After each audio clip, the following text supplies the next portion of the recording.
हिंदू धर्म में कहते हैं कि ब्रह्मा जी जन्म देने वाले, विष्णु पालने वाले और शिव वापस ले जाने वाले देवता हैं। भगवान विष्णु तो जगत के पालनहार हैं। वे सभी के दुख दूर करके उनको श्रेष्ठ जीवन का वरदान देते हैं। जीवन में किसी भी तरह का संकट हो या धरती पर किसी भी तरह का संकट खड़ा हो गया हो, तो विष्णु ही उनका समाधान खोजकर उसे हल करते हैं।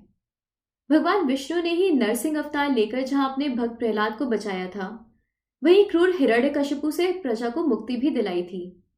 इसी तरह वराह अवतार लेकर उन्होंने महाभयंकर हिरण्याक्ष का वध कर देव, मानव और अन्य सभी को भयमुक्त किया था। उन्होंने ही महाबली और मायावी राजा बलि से देवताओं की रक्षा की थी।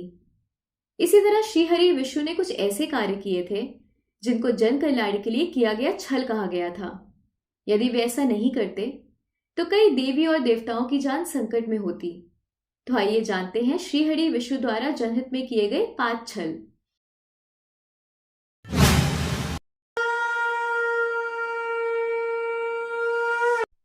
भस्मासुर के 7 छल। भस्मासुर का नाम सुनकर सभी को उसकी कथा याद हो आई होगी। भस्मासुर के कारण भगवान शंकर की जान संकट में आ गई थी। हालांकि भस्मासुर का नाम कुछ और था, लेकिन भस्म करने का वरदान प्राप्त करने के कारण उसका नाम भस्मासुर पड़ गया। भस्मासुर एक महापापी असुर था। उसे अपनी शक्ति बढ़ाने के लिए भगवान शंकर की घोर तपस्या की और उनसे अमर होने का वरदान मांगा। लेकिन भगवान शंकर ने कहा कि तुम कुछ और मांग लो। तब भस्मासुर ने वरदान मांगा कि जिसके भी सर पर मैं हाथ रखूं वह भस्म हो जाए। भगवान शंकर ने कहा, तथास्तु। भस्मासुर ने इस वरदान के मिलते ही कहा, भगवान क्यों ना इस वरदान की शक्ति को परख लिया जाए। तब वह स्वयं शिवजी के सर पर हाथ रखने के लिए दौड़ा। शिवजी भी वहां से भागे और विष्णु जी की शरण में छुप गए। तब विष्णु जी ने एक सुंदर स्त्री का रूप धारण कर भस्मासुर को आकर्षित किया। भस्मासुर शिव को भूलकर उस सुंदर स्त्री के मोहपाश में बंध गया। मोहिनी स्त्री रूपी विष्णु ने भस्मासुर को खुद के साथ नृत्य करने के लिए प्रेरित किया। भस्मासुर तुरंत ही मान गया। नृत्य करते समय भस्मासुर मोहिनी की ही तरह नृत्य करने लगा और उचित मौका देखकर विष्णु जी ने अपने सिर पर हाथ रखा। शक्ति और काम के नशे में चूर भस्मासुर ने जिसकी नकल की और भस्मासुर अपने ही प्राप्त वरदान से भस्म हो गया। भस्मासुर से बचने के लिए भगवान शंकर जहां छिपे थे, वह गुफा जम्मू से 150 किलोमीटर दूर त्रिकुटा की पहाड़ियों पर है। इन खूबसूरत पहाड़ियों को देखने से ही मन शांत हो जाता है। इस गुफा में हर दिन सैकड़ों की तादाद में शिव भक्त शिव की आराधना करने आते हैं। वृंदा के 7 छल। श्रीमद देवी भगवत पुराण के अनुसार जलंधर असुर शिव का अंश था, लेकिन उसे इसका पता नहीं था। जलंधर बहुत ही शक्तिशाली असुर था। इंद्र को पराजित कर जलंधर तीनों लोकों का स्वामी बन बैठा था। यमराज भी उससे डरते थे। एक बार भगवान शिव ने अपना तेज समुद्र में फेंक दिया तथा इससे जलंधर उत्पन्न हुआ। माना जाता है कि जलंधर में अपार शक्ति थी और उसकी शक्ति का कारण थी उसकी पत्नी वृंदा। वृंदा के पतिव्रत धर्म के कारण सभी देवी देवता मिलकर भी जलंधर को पराजित नहीं कर पा रहे थे। जलंधर को इससे अपने शक्तिशाली होने का अभिमान हो गया और वह वृंदा के पतिव्रत धर्म की अवहेलना करके देवताओं के विरुद्ध कार्य कर उनकी स्त्रियों को सताने लगा। जलंधर को मालूम था कि ब्रह्मांड में सबसे शक्तिशाली कोई है तो वो है देवों के देव महादेव। जलंधर ने खुद को सर्वशक्तिमान रूप से स्थापित करने के लिए क्रमशः पहले इंद्र को परास्त किया और त्रिलोकाधिपति बन गया। इसके बाद उसने विष्णु लोक पर आक्रमण किया। जलंधर ने विष्णु को परास्त कर देवी लक्ष्मी को विष्णु से छीन लेने की योजना बनाई। इसके चलते उसने बैकुंठ पर आक्रमण कर दिया। लेकिन देवी लक्ष्मी ने जलंधर से कहा कि हम दोनों ही जल से उत्पन्न हुए हैं, इसलिए हम भाई बहन हैं। देवी लक्ष्मी की बातों से जलंधर प्रभावित हुआ और लक्ष्मी को बहन मानकर बैकुंठ से चला गया। इसके बाद उसने कैलाश पर आक्रमण करने की योजना बनाई और अपने सभी असुरों को इकट्ठा किया और कैलाश जाकर देवी पार्वती को पत्नी बनाने के लिए प्रयास करने लगा। इससे देवी पार्वती क्रोधित हो गई और तब महादेव को जलंधर से युद्ध करना पड़ा।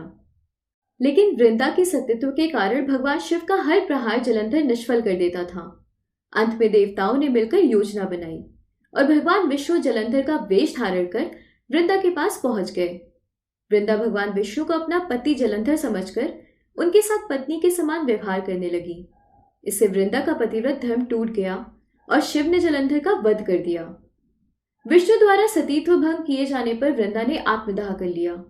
तब उसकी राख के ऊपर तुलसी का एक पौधा जन्मा। तुलसी देवी वृंदा का ही स्वरूप है, जिसे भगवान विष्णु लक्ष्मी से भी अधिक प्रिय मानते हैं। भारत के पंजाब प्रांत में वर्तमान जालंधर नगर जलंधर के नाम पर ही है। जालंधर में आज भी असुरराज जलंधर की पत्नी देवी वृंदा का मंदिर मोहल्ला कोट किशनचंद में स्थित है। मान्यता है कि यहाँ एक प्राचीन गुफा थी जो सीधी हरिद्वार तक जाती थी। माना जाता है कि प्राचीन काल में इस नगर के आसपास 12 तालाब हुआ करते थे। नगर में जाने के लिए नाव का सहारा लेना पड़ता था। मोहिनी बनकर किया असुरों के साथ छल। जब इंद्र दैत्यों के राजा बलि से युद्ध में हार गए, तब हताश और निराश हुए देवता ब्रह्मा जी को साथ लेकर श्रीहरि विष्णु के आश्रय में गए और उनसे अपना स्वर्गलोक वापस पाने के लिए प्रार्थना करने लगे। श्रीहरि ने कहा कि आप सभी देवतागण दैत्यों से सुलह कर लें और उनका सहयोग पाकर मंदराचल को मथानी तथा वासुकी नाग को रस्सी बनाकर क्षीर सागर का मंथन करें। समुद्र मंथन से जो अमृत प्राप्त होगा उसे पिलाकर मैं आप सभी देवताओं को अजर अमर कर दूंगा। तत्पश्चात ही देवता दैत्यों का विनाश करके पूरा स्वर्ग का आधिपत्य पा सकेंगे। देवताओं के राजा इंद्र इन दैत्यों के राजा बलि के पास गए और उनके समक्ष समुद्र मंथन का प्रस्ताव रखा और अमृत की बात बताई। अमृत के लालच में आकर दैत्य ने देवताओं का साथ देने का वचन दिया। देवताओं और दैत्यों ने अपनी पूरी शक्ति लगाकर मंदराचल पर्वत को उठाकर समुद्र तट पर लेकर जाने की चेष्टा की, लेकिन नहीं उठा पाए। तब श्री हरि ने उसे उठाकर समुद्र में रख दिया। मंदराचल को मथानी एवं वासुकी नाग की रस्सी बनाकर समुद्र मंथन का शुभ कार्य आरंभ हुआ। श्री विष्णु की नजर मथानी पर पड़ी, जो कि अंदर की ओर धंसती चली जा रही थी। यह देखकर उन्होंने स्वयं कच्छप बनकर अपनी पीठ पर मंदराचल पर्वत को रख लिया। तत्पश्चात समुद्र मंथन से लक्ष्मी, कौस्तुभ, पारिजात, सुरा, धन्वंतरी, चंद्रमा, पुष्पक, ऐरावत, पांचजन्य, शंख, रंभा, कामधेनु, उच्चश्रवा और अंत में अमृत कुंभ निकले, जिसे लेकर धन्वंतरी जी आए।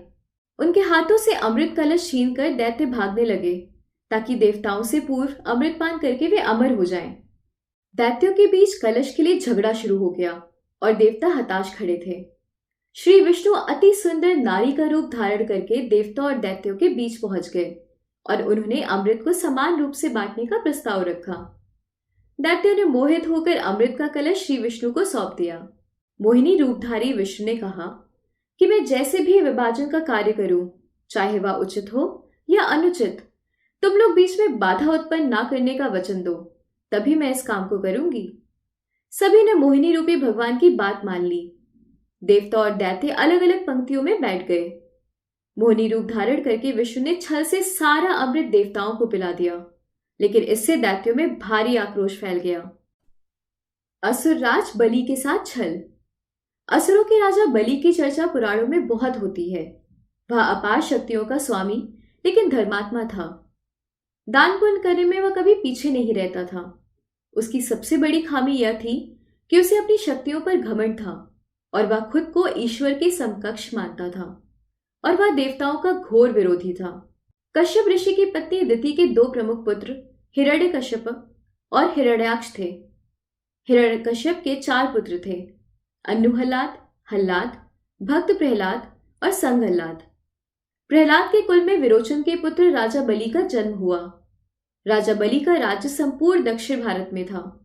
उन्होंने महाबलीपुरम को अपनी राजधानी बनाया था। आज भी केरल में ओणम का पर्व राजा बलि की याद में ही मनाया जाता है। राजा बलि ने विश्व विजय की सोचकर अश्वमेध यज्ञ किया और इस यज्ञ के चलते उसकी प्रसिद्धि चारों ओर फैलने लगी। अग्निहोत्र सहित उसने 98 यज्ञ संपन्न कराए थे और इस तरह उसके राज्य और शक्ति का विस्तार होता ही जा रहा था। तब उसने इंद्र के राज्य पर चढ़ाई करने की सोची। इस तरह राजा बलि ने 99 यज्ञ की घोषणा की और सभी राज्यों व यवन नगर वासियों को निमंत्रण भेजा। देवताओं की ओर गंधर्व और यक्ष होते थे, तो दैत्यों की ओर दानव और राक्षस। अंतिम बार हिरण्यकशिपु के पुत्र प्रहलाद और उनके पुत्र राजा बलि के साथ इंद्र का युद्ध हुआ और देवता हार गए। तब संपूर्ण जम्बू द्वीप पर असुरों का राज हो गया। वामन ऋषि कश्यप तथा उनकी पत्नी अदिति के पुत्र थे। वे आदित्यों में 12वें थे। ऐसी मान्यता है कि वे इंद्र के छोटे भाई थे और राजा बलि के सौतेले भाई। विष्णु ने इसी रूप में जन्म लिया था। देवता बलि को नष्ट करने में असमर्थ थे। बलि ने देवताओं को यज्ञ करने जितनी भूमि ही दे रखी थी। तब सभी देवता विष्णु की शरण में गए। विष्णु ने कहा कि वह भी उनका भक्त है, फिर भी वह कोई युक्ति सोचेंगे। तब विष्णु ने अदिति के यहाँ जन्म लिया और एक दिन जब बलि यज्ञ की योजना बना रहा था, तब वे ब्राह्मण वेश में वहां दान लेने पहुंच गए। उन्हें देखते ही शुक्राचार्य उन्हें पहचान गए। शुक्र ने उन्हें देखते ही बलि से कहा कि वे विष्णु हैं, मुझसे पूछे बिना कोई भी वस्तु उन्हें दान मत करना।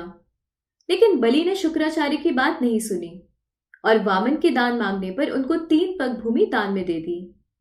जब जल छोड़कर सब दान कर दिया गया, तब ब्राह्मण वेश में वामन भगवान ने अपना विराट रूप दिखा दिया। भगवान ने एक पग में भूमंडल नाप लिया, दूसरे में स्वर्ग और तीसरे के लिए बलि से पूछा कि तीसरा पग कहाँ रखूं। पूछने पर बलि ने मुस्कुराकर कहा, इसमें तो कमी आपके ही संसार बनाने की हुई, मैं क्या करूं भगवान, अब तो मेरा सर ही बचा है। इस प्रकार विष्णु ने उसके सिर पर तीसरा पैर रख दिया। उसकी भक्ति से प्रसन्न होकर विष्णु ने उसे पाताल में रसातल का कलयुग के अंत तक राजा बने रहने का वरदान दे दिया। तब बलि ने विष्णु से एक और वरदान मांगा। राजा बलि ने कहा कि भगवान, यदि आप मुझे पाताल लोक का राजा बना ही रहे हैं, तो मुझे वरदान दीजिए कि मेरा साम्राज्य शत्रुओं के प्रपंचों से बचा रहे और आप मेरे साथ रहें। अपने भक्त के अनुरोध पर भगवान विष्णु ने राजा बलि के निवास में रहने का संकल्प लिया।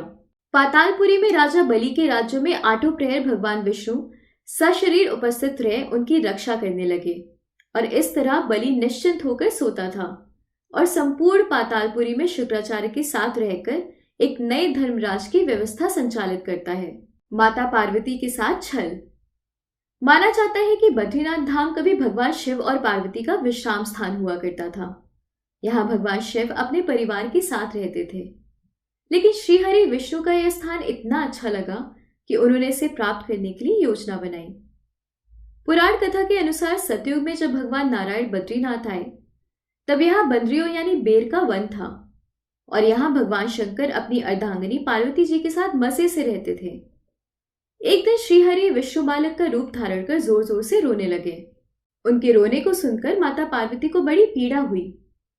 वे सोचने लगे कि इस बीहड़ वन में यह बालक कौन रो रहा है, यह आया कहां से है और इसकी माता कहां है। यही सब सोचकर माता को बालक पर दया आ गई। तब वे उस बालक को लेकर अपने घर पहुंची। शिवजी तुरंत ही समझ गए कि यह कोई विष्णु की लीला है। उन्होंने पार्वती से इस बालक को घर के बाहर छोड़ देने का आग्रह किया और कहा कि वह अपने आप ही कुछ देर रोकर चला जाएगा। लेकिन पार्वती माँ ने उनकी बात नहीं मानी और बालक को घर में ले जाकर चुप कराकर सुलाने लगी। कुछ ही देर में बालक सो गया। तब माता पार्वती बाहर आ गई और शिवजी के साथ कुछ दूर भ्रमण पर चली गई। भगवान विष्णु को इसी पल का इंतजार था। उन्होंने उठकर घर का दरवाजा बंद कर दिया। भगवान शिव और पार्वती जब घर लौटे तो द्वार अंदर से बंद था। इन्होंने जब बालक से द्वार खोलने के लिए कहा, तब अंदर से भगवान विष्णु ने कहा, अब आप भूल जाइए भगवान, यह स्थान मुझे बहुत पसंद आ गया है, मुझे यहीं विश्राम करने दीजिए। अब आप यहां से केदारनाथ जाएं। तब से लेकर आज तक बद्रीनाथ यहां पर अपने भक्तों को दर्शन दे रहे हैं और भगवान शिव केदारनाथ में। आशा है आपको आज की कहानी पसंद आई होगी। आप हमें कमेंट करके जरूर बताएं। चलिए फिर मिलते हैं अगले वीडियो में नए टॉपिक के साथ। तब तक के लिए धन्यवाद।